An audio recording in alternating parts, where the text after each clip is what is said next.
യഹൂദർ അവരുടെ ancestral history, അവരുടെ പെഡിഗറി, അതിലൊക്കെ അഭിമാനം കൊണ്ട മനുഷ്യരാണ്. അതുകൊണ്ട് തന്നെയാണ് അവരുടെ ജീനിയോളജീസ് എഴുതി വെക്കുമായിരുന്നു. പഴയ നിയമത്തിൽ നോക്കുമ്പോൾ 50-ലധികം ജീനിയോളജീസ് ഉണ്ട്. പുതിയ നിയമത്തിൽ വരുമ്പോൾ നമ്മൾ 2 കാണുന്നുണ്ട്. ഒന്ന് ഇന്നത്തെ ഗോസ്പൽ മാത്യുവിൻ്റെ, 2 ലൂക്കായുടെ.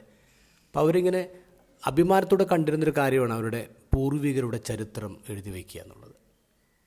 മാത്യു എന്തിനാണ് ജീനിയോളജി എഴുതിയത്? മാത്യു എഴുതിയത് ക്രൈസ്റ്റ് ഈസ് ദ കിങ് എന്ന് പറയാനാണ്.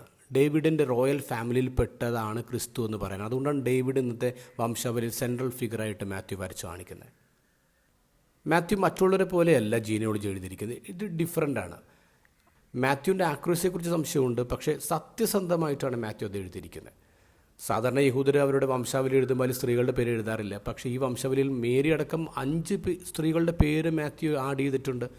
അതിൽ 4 പേര് 4 സ്ത്രീകളും വിജാതീയരാണ്. അതിൽ 2 പേരുടെ ലൈഫിൽ ഡാർക്ക് ഷെയ്ഡുണ്ട്, ഇമ്മോറൽ ലൈഫാണ്.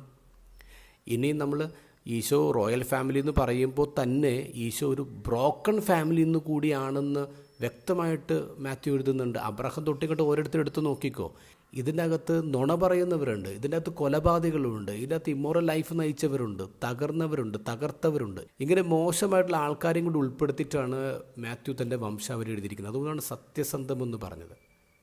ഇതെന്താ സൂചിപ്പിക്കുന്നത്? Jesus is from A royal broken family. ദൈവം മനുഷ്യ ചരിത്രത്തിൽ ഇടപെട്ടുകൊണ്ടിരിക്കുന്നത് നമ്മൾ പറയാൻ മടിക്കുന്ന, നാണിക്കുന്ന ചില എപ്പിസോഡിലൂടെയാണെന്ന് മനസ്സിലാക്കുക. നമ്മുടെ ആൻസെസ്ട്രൽ ഹിസ്റ്ററി, നമ്മുടെ പാസ്റ്റ്, അത് അത്ര മോശമായിക്കൊള്ളട്ടെ, അതിലൂടെയൊക്കെയാണ് ദൈവം കയറി വരുന്നത്.